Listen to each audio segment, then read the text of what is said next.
नमस्कार दोस्तों, आप सब कैसे हैं? आई होप आप सब अच्छे होंगे और खूब मन लगा के पढ़ाई भी कर रहे होंगे। दोस्तों, लगातार मेहनत करते रहिए, सफलता निश्चित मिलेगी। एक दिन में सफलता नहीं मिलती, लेकिन एक दिन सफलता ज़रूर मिल जाती है। आप बातों के जो कहने का अर्थ है उसको समझिएगा, एक दिन में नहीं मिलती। बहुत सारे ऐसे लोग हैं जो झटपट सोचते हैं कि हम पढ़ना शुरू किए और कल हमें नौकरी मिल जाए। ऐसा नहीं होता है। नौकरी बहुत ही मुश्किल से, बड़े त्याग से और बहुत संघर्ष से मिलती है। जिसको मिली है उसको पता है। बहुत रेयर ही ऐसा होता होगा जिसको ऐसे ही मिल जाए, मेहनत ना करनी पड़े। जो देखो, जो जिसकी पारिवारिक स्थिति सही नहीं है, जिसका कोई सपोर्ट नहीं है, उसके लिए बहुत ज़्यादा मेहनत करनी पड़ती है। और मुझे लगता है कि 100% में से 70%, 80% ऐसे विद्यार्थी होंगे जिसको बहुत ही ज़्यादा हार्ड वर्क करना पड़ता है, बहुत ज़्यादा मेहनत करनी पड़ती है परिवार वालों से और जो है आस-पास पड़ोस वालों से। किसी का मतलब आर्थिक रूप से कोई सपोर्ट करने वाला नहीं होता। मुझे ऐसा लगता है कि 80% लोग ऐसे होते हैं। तो दोस्तों देखो, जो है संघर्ष मेहनत करते रहिए, निश्चित रूप से आप एक दिन सफल होंगे। और फिर जो लोग आपकी बुराई कर रहे हैं वही लोग आपके लिए तालियां बजाएंगे। अगर एक चीज़ देखिए कि अगर राम के जीवन से, मैं इस चीज़ को बहुत ज़्यादा जो है मुझे प्रभावित करती है। राम का जो जीवन है वो अगर उनके जीवन से वो वनवास वाला सीन हटा दिया जाए, जो वन में जाते हैं वहाँ पे बहुत सारा संघर्ष करते हैं, लक्ष्मण को शक्ति लग जाती, सीता हरण होता है, जो उनका स्ट्रगल था आप देखेंगे, चाहते तो समुद्र को एक बाण मार के जो है सुखा देते, लेकिन जो उनका संघर्ष था वो सेतु बनाना, उससे आप कुछ सीखिए। जो है अगर आप संघर्ष नहीं है आपके जीवन में तो आपका जीवन व्यर्थ है। जीवन जो है ऐसे ही व्यर्थ मत जाने दीजिए, एक दिन तो ऊपर चले ही जाना है। लेकिन अंतिम समय में आप जो है अपने आप पे गर्व महसूस कर सके कि हमने अपने जीवन में कुछ किया है। दोस्तों, ऐसे ही आप मेहनत करिए, राम के जीवन से सीखिए कि अगर उनके जीवन से वो जो 14 वर्ष का वनवास था वो निकाल दिया जाए तो फिर उनके जीवन में कुछ नहीं बचेगा। उनके जीवन का जो उनको राम बनाता है, मुझे लगता है वो उनका वनवास ही है जो उनको राम के रूप में प्रतिष्ठित करता है। तो आप सब भी संघर्ष करते रहिए, सफलता निश्चित मिलेगी। और आज का जो हमारा टॉपिक है, आप जानते हैं कि हमने आदिकाल की जो प्रवृत्तियां थी, विशेषताएं थी, उसको याद कर लिया है। आदिकाल का नामकरण देख लिया है, जिसको विद्यार्थियों को बहुत दिक्कत होती है उसको कैसे याद करें, तो वीडियोज में जाके देखिए, बहुत ही आसान तरीके से ट्रिक से हमने याद करवाया है। तो आज जो है आदिकाल का हम आरंभ करते हैं। और आदिकाल के समय आप जानते हैं कि जो भाषा थी वो शुरुआती दौर की अपभ्रंश कह सकते हैं। और 1000 ईस्वी के बाद से हिंदी की शुरुआत होती है। उसी के आसपास अवहट्ट भी रहती है 900 से 1100। तो जो आदिकाल की शुरुआत है उस समय की जो भाषा थी वो ज़्यादातर आप देखेंगे अपभ्रंश में लिखी जा रही थी। और सबसे पहला जो साहित्य शुरू होता है वो अपभ्रंश में ही, अपभ्रंश साहित्य ही शुरू होता है। तो आप सब अपने दिमाग में बैठा लीजिए, जो है अपभ्रंश साहित्य जो है पहले है। सिद्ध सिद्ध साहित्य भी है, इसी में नाथ साहित्य है, जैन साहित्य है, रासो साहित्य, लौकिक साहित्य अंत में है।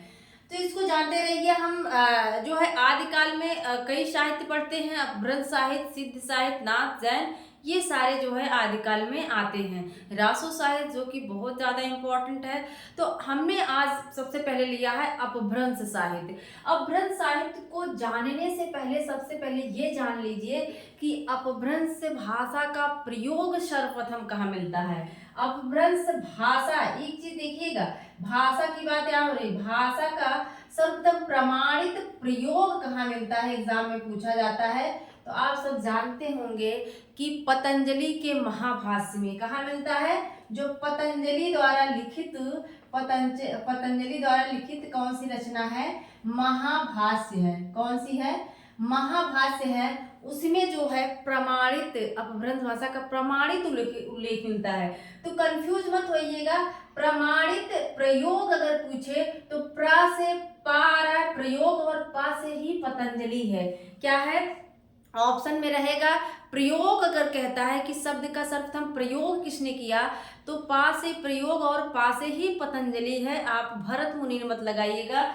भरत मुनि ने क्या किया था आप देख लीजिए यहाँ। भरत मुनि ने सर्वप्रथम अपने नाट्य शास्त्र में क्या किया था, भरत मुनि ने क्या किया था अपने नाट्य शास्त्र, जो इनका नाट्य शास्त्र है जिसको इन्होंने कहा कि ये पंचम वेद, इसको क्या कह दिया इन्होंने कि ये नाट्य शास्त्र जो है ये पंचम वेद है। चार वेद तो हैं, ऋग्वेद, अथर्ववेद, सामवेद और यजुर्वेद, चार वेद हैं, लेकिन इन्होंने कहा ये जो नाट्य शास्त्र है ये भी क्या है पंचम वेद है। इसमें 36 अध्याय है, सब जानते हैं, 36 काव्यबंध है और विभावानुभाव अनुभाव संयोगादृश रस निष्पत्ति जो सूत्र दिया था इन्होंने 6वें अध्याय में दिया है। ये सारी चीजें आप सबको पता होगी।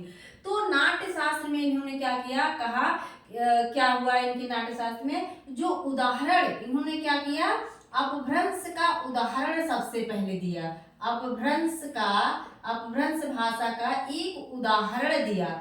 तो देखिए हमने बताया पा से प्रयोग और पा से पतंजलि, पा से प्रयोग पा से पतंजलि, लेकिन यहाँ भरत मुनि आ रहा है, उ आ रहा है और उ से उदाहरण क्या है, भरत मुनि में उ आ रहा है और पतंजलि में उ नहीं है। देखो भरत मुनि में उ आ रहा है तो उदाहरण कहाँ मिलेगा, भरत मुनि के नाट्य शास्त्र में, और जो है प्रयोग कहाँ होता है, पतंजलि के महाभाष्य में। ये जानते रहिए।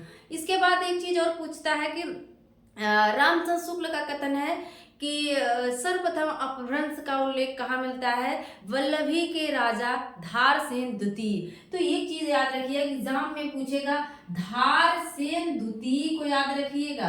कौन है, धारसेन द्वितीय का इनका जो शिलालेख है, कहते हैं कि वल्लभी के राजा धारसेन द्वितीय के शिलालेख में जो है अपभ्रंश भाषा का उल्लेख मिलता है, जिसमें इन्होंने क्या किया है, अपने पिता को संस्कृत, प्राकृत और अपभ्रंश का कवि बताया हुआ है। ठीक है, तो ये चीज आप जानते रहिए। धारसेन द्वितीय हैं, कौन है, धारसेन द्वितीय है, उनके गुफालेख में मिलता है। ठीक है, वल्लभी के राजा धारसेन द्वितीय, इस चीज को जानते रहिए। और अपभ्रंश भाषा में सब जानते हैं कि दोहा छंद लिखा जा रहा था। क्या था, दोहा छंद। रामचंद्र शुक्ल कहते भी हैं जैसे गाथा या गाहा कहने से प्राकृत का, आप देखेंगे जो हाल की गाथा सप्तशती है जिसका प्रभाव बिहारी सतसई पे पाया जाता है, उसमें क्या है, जो हाल की गाथा सप्तशती है वो प्राकृत भाषा में है। किसमें है, प्राकृत भाषा में है। तो वही कहते हैं कि जैसे गाथा या गाहा कहने से प्राकृत का बोध होता है, वैसे ही दूहा या दोहा कहने से अपभ्रंश का बोध होता है। तो अपभ्रंश किस छंद में लिखा जा रहा था, आप जानेंगे कि दोहा छंद। कौन सा छंद था उस समय, दोहा छंद। मार्कर भी कम चल रहा है, दोहा छंद, तो जानते रहिए। ठीक है, तो ये किसकी परिभाषा अगर पूछे तो रामचंद्र शुक्ल। अगर आपको आदिकाल भक्ति काल को बहुत अच्छे तरीके से जानना है तो आप रामचंद्र शुक्ल की जो किताब है हिंदी साहित्य का इतिहास, उसको पढ़िए। हिंदी साहित्य के इतिहास में इन्होंने बहुत अच्छे से व्याख्यात किया है और एग्जाम में पूछा भी जाता है। ठीक है, अपभ्रंश साहित्य, अपभ्रंश को सबसे पहले पुरानी हिंदी किसने कहा ये भी पूछता है। तो जानते रहिए जो गुलेरी हैं, कौन है, गुलेरी हैं, उन्होंने कहा कि अपभ्रंश को क्या कहा कि पुरानी हिंदी है। ये क्या है, पुरानी हिंदी, क्योंकि देखो अपभ्रंश के बाद औहट्ट आता है, उसके जस्ट बाद ही हिंदी की शुरुआत होती है। तो इसीलिए इन्होंने क्या कह दिया कि ये पुरानी हिंदी है। वो क्या है, पुरानी हिंदी है। और उत्तर अपभ्रंश भी बहुत सारे लोग कहते हैं। तो ये सारी चीजें आप जानते रहिए। और अपभ्रंश क्या है, प्राकृत की तीसरी अवस्था है। पाली, प्राकृत और अपभ्रंश कैसी है, ये तीसरी अवस्था है। तृतीय प्राकृत इसको कह सकते हैं। क्या कह सकते हैं, तृतीय प्राकृत है, ये तृतीय प्राकृत है। तो ये सारी चीजें आप जानते रहिए, एग्जाम की दृष्टि से महत्वपूर्ण है। जितना हमने बताया आप नोट भी कर सकते हैं। अब देखते हैं, देखो सबसे पहले अपभ्रंश के सबसे पहले कवि अगर देखें तो कौन माने जाते हैं? जोयिंदु, जिसने दोहा छंद में लिखा। दोहा लिखा अपभ्रंश में। कहा जाता है कि सबसे पहले कौन से हैं जिन्होंने अपभ्रंश का प्रयोग किया, तो आप कहेंगे जोयिंदु। कौन है? जोयिंदु माने जाते हैं। लेकिन जिनकी अक्सर जो है प्रसिद्धि है, जो रचनाओं के लिए विख्यात माने जाते हैं, वो कौन है? स्वयंभू को हम देखेंगे। स्वयंभू का समय अगर पूछे तो मोटा मोटा हम कहेंगे 8वीं शताब्दी। अगर देखो 7 से ज्यादा कोई एक भी अंक आ गया तो आप उसको कहते हैं क्या? 8वीं शताब्दी। क्या कहेंगे? ये 8वीं शताब्दी है। अब आपको लगेगा कि बहुत सारे ऐसे हैं, देखो जो नए हैं सोचते होंगे कि लिखा तो 7 है तो मैम 8वीं क्यों कह रही हैं? क्योंकि 7 से ऊपर हो गया ना, 783 इनका समय है, तो 7 से जब ऊपर हो गया तो ये 8वीं में चला जाएगा, 8वीं शताब्दी कहा जाएगा। तो इनका जो समय है 8वीं शताब्दी है। और राम कुमार वर्मा इनको प्रथम क्या कहते हैं? ये हिंदी के प्रथम कवि हैं। क्या हैं? ये हिंदी के प्रथम कवि हैं। कौन मानते हैं? राम कुमार वर्मा मानते हैं। हमने तो ऐसे रिलेट किया भाई, इसमें वर्मा में वाह आ रहा है, स्वयंभू में भी वाह आ रहा है, तो ये वाह नाम वाले को ही मानते हैं, सरहपा वगैरह को नहीं मानेंगे। सरहपा को जो है राहुल सांकृत्यायन मानते हैं। लेकिन स्वयंभू को कौन मान लेते हैं? राम कुमार वर्मा। व नाम वालों को मानते हैं, दूसरे को नहीं मानते हैं। अब देखो अपभ्रंश का वाल्मीकि, आपको पांडे की किताब में दिया होगा कि अपभ्रंश का व्यास और वाल्मीकि दोनों इनको कहा जाता है, लेकिन गलत है। अब व्यास पे न मत जाइएगा, गाइड है पांडे की। क्या? पांडे की जो किताब है वो क्या है? गाइड है। तो गाइड में गलतियां रहती हैं। व्यास वाला बना लीजिए कि उसको पुष्पदंत को व्यास कहा जाता है। ठीक है। अपभ्रंश का वाल्मीकि कहे किसको कहा जाता है? शंभु को। और भोला शंकर व्यास ने अपभ्रंश का कालिदास, इनको क्या कह दिया कि ये क्या है? कालिदास। किसने कहा है? भोला शंकर व्यास। आप जानते होंगे भोला शंकर व्यास। तो कालिदास में देखो ला नाम आ रहा है, और जो है वाल्मीकि में भी वैसे आ रहा है। लेकिन आप जानते रहिए कि जो पयुमचर्यु रचना है इनकी, आपको पता होगा वाल्मीकि रामायण है, तो पयुमचर्यु में भी राम का वर्णन है, इसीलिए इनको क्या कहा जाता है? अपभ्रंश का वाल्मीकि कहा जाता है। लेकिन इनको कालिदास भी कहा। किसने कहा? भोला शंकर व्यास। देखो कालिदास क्या थे? बड़े भोले थे। कालिदास क्या थे? बड़े भोले थे। और जो है आप जानते होंगे कि उनकी शादी किससे? विद्योत्मा से कराई जाती है। फिर बाद में काली माता की जो है कृपा से क्या होता है? उनको आशीर्वाद मिलता है, स्ट्रगल करते हैं, सारी चीजें हैं। तो कालिदास भोला, कालिदास कौन कहेगा? भोला शंकर व्यास कहते हैं। और अपभ्रंश का वाल्मीकि इनको इनकी पौंचर्यु जो रचना है उसके आधार पे कहा जाता है। ठीक है। स्वयंभू वाल्मीकि। ठीक है। इसके बाद देखते हैं इनकी जो रचनाएं हैं। सबसे पहले देख लो भाषा। इनकी भाषा, इन्होंने अपनी ही भाषा को क्या कह दिया? देसी भाषा कह दिया। क्या कहा? एग्जाम में पूछेगा कि स्वयंभू ने अपनी भाषा को क्या कहा? तो देसी भाषा कहा है। याद रखिएगा देसी भाषा। इनकी 3 रचनाएं प्रसिद्ध हैं। पौंचर्यु जो कि बहुत पूछी जाती है। इसमें कितने कांड आप कहेंगे? कितने हैं? 5 हैं। कितने हैं? 5 हैं। लेकिन रामचरितमानस में आप जानते हैं 7 कांड है, इसमें 5 कांड है, जिसमें राम जो है बाद में एग्जाम में पूछा जाएगा। इसके जो राम हैं बाद में क्या होते हैं? जैन धर्म में शामिल हो जाते हैं। किसमें? जैन धर्म में। आप देखेंगे कि बहुत सारे ऐसे अपभ्रंश कवि हैं जो जैन साहित्य में, क्योंकि जो जैन वाले थे वो अपभ्रंश भाषा में लिख रहे थे, तो सेम हो गया, अपभ्रंश साहित्य वाले ही जैन में आ गए। तो क्या होता है कि जो राम थे इसमें कैसे में हो गए? जैन धर्म में शामिल हो जाते हैं। एग्जाम में पूछेगा तो पौंचर्यु लगा के आइएगा। पौंचर्यु में क्या है? राम का वर्णन मिलता है। इसके बाद है ऋठ्रेमचर्यु। क्या है? ऋठ्रेमचर्यु है, पयमचर्यु है। और फिर क्या हो गया? स्वयंभू छंदस। तो इसको याद करने की जरूरत ही नहीं, नाम पे है। पौंचर्यु, ऋठ्रेमचर्यु याद रखिएगा। इन्होंने अपनी भाषा को क्या कह दिया? देसी भाषा कह दिया। अब देखते हैं पुष्पदंत। पुष्पदंत का समय देखो दंत दसवीं, दा से दंत, दा से दसवीं। याद रखिए दा से दंत और दा से दसवीं। धनपाल का भी समय दसवीं है। कभी कभी एग्जाम में पूछता है निम्नलिखित में से कौन सा कवि 10वीं शताब्दी का नहीं है? तो देखो, पुष्पदंत, दा से दंत और दा से 10वीं, धनपाल भी हैं तथा दधना, वो भी 10वीं में आ जाएंगे। पुष्पदंत को क्या कहा जाता है? पुष्पदंत को हमने बताया कि इनको व्यास कहा जाता है, हिंदी का भवभूति, और इनको व्यास भी कहा जाता है। तो व्यास पुष्पदंत, व्यास पुष्पदंत, ठीक है।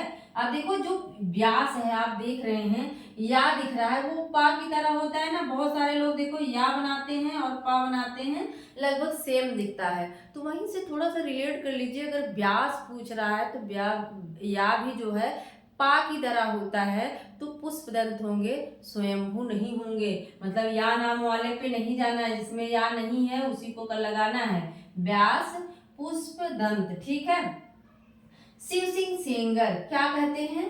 शिव सिंह कहते हैं, शिव सिंह सेंगर पुष्य या पुंड को, इनका कहना है कि पुष्य या पुंड जो है वो हिंदी के प्रथम कवि हैं, और इन्होंने इस क्या कहा? भाखा की जड़। इनको क्या कहा? पुष्पदंत को भाखा की जड़ कहा। अब देखो, अब याद नहीं आएगा कि किसको कहा गया है। तो पुष्प कहाँ होता है? पुष्प जड़ से ही तो निकलता है। पुष्प कहाँ से निकलता है? पुष्प देखो जड़ से निकलता है। कहाँ से?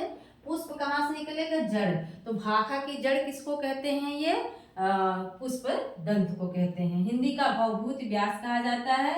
और जो है इनकी रचनाएं आप देख रहे हैं, 63 महापुरुष गुड़ा अलंकार।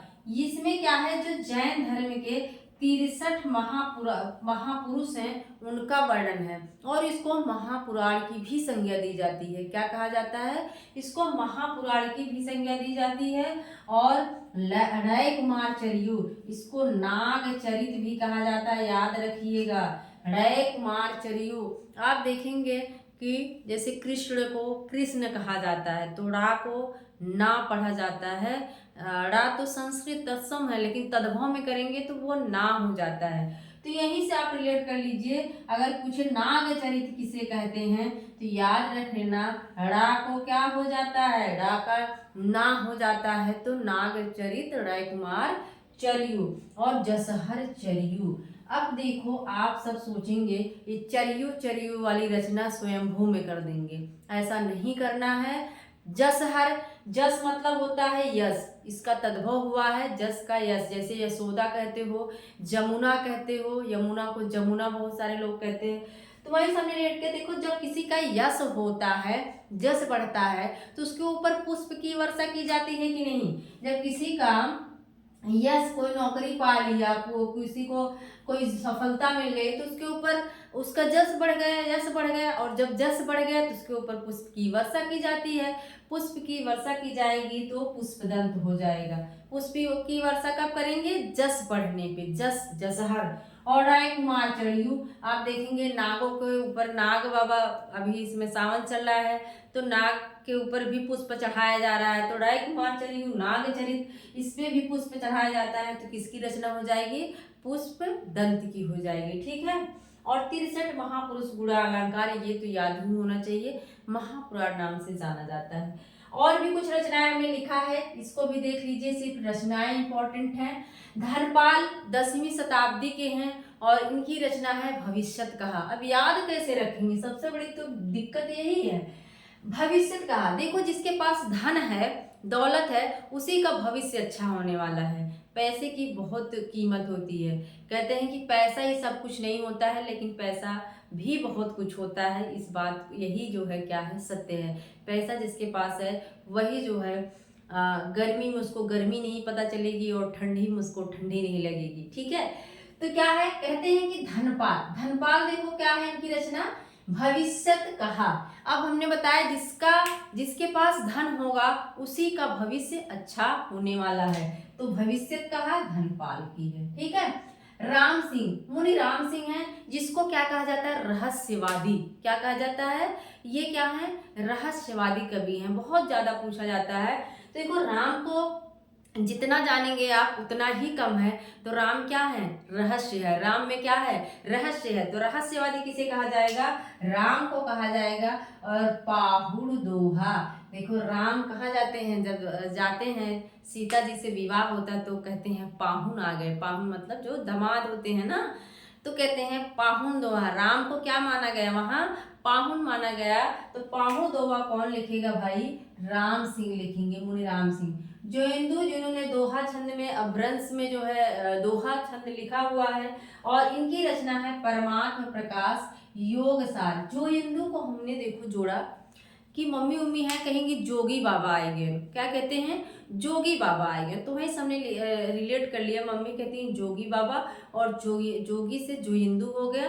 और वो सब क्या होता है? उनके अंदर एक परमात्मा रहता है, परमात्मा परमात्मा का प्रकाश रहता है। और वो सब योग भी करते हैं। देखो बहुत सारा योग, हठ योग जो नाथों में है, तो क्या करते हैं जोगी लोग? क्या करते हैं? योग भी करते हैं। उनके अंदर एक अलग तरह से प्रकाश भी रहता है, परमात्म प्रकाश। शालिभद्र सूरी है। शालिभद्र सूरी क्या है ये? इन्होंने क्या किया? प्रथम रास ग्रंथ लिखा, जिसको क्या कहा जाता है? भारतेश्वर बाहुबली रास। क्या है? भारतेश्वर बाहुबली रास है, जिसको प्रथम रास ग्रंथ कहा जाता है। रास परंपरा का प्रथम ग्रंथ है। और शालिभद्र सूरी को जो गणपति चंद्रगुप्त हैं प्रथम कवि कहते हैं। और इनकी रचना को जो भरतेश्वर बाहुबली है, इसको कहते हैं यह हिंदी की प्रथम रचना है। जैसे नगेंद्र ने देव श्रावकाचार्य को कहा हिंदी की प्रथम रचना है, देवसन की श्रावकाचार्य को, वैसे गणपति चंद्रगुप्त ने शालिभद्र सूरी को प्रथम कवि कहा। और जो उनकी रचना है भारतेश्वर बाहुबली रास, जो कि प्रथम जैन परंपरा का रास परंपरा का प्रथम ग्रंथ है, उसको उन्होंने कहा कि ये हिंदी की प्रथम रचना है। तो जो मुझे मेरे बोर्ड में आया उनको मैंने लिख दिया है, बाकी फैक्ट को हमने बता दिया है। आप लोग अच्छे से ये सारी चीजें नोट कर सकते हैं। और एक बार आइए हम फिर से फटाफट रिवीजन करते हैं, ठीक है?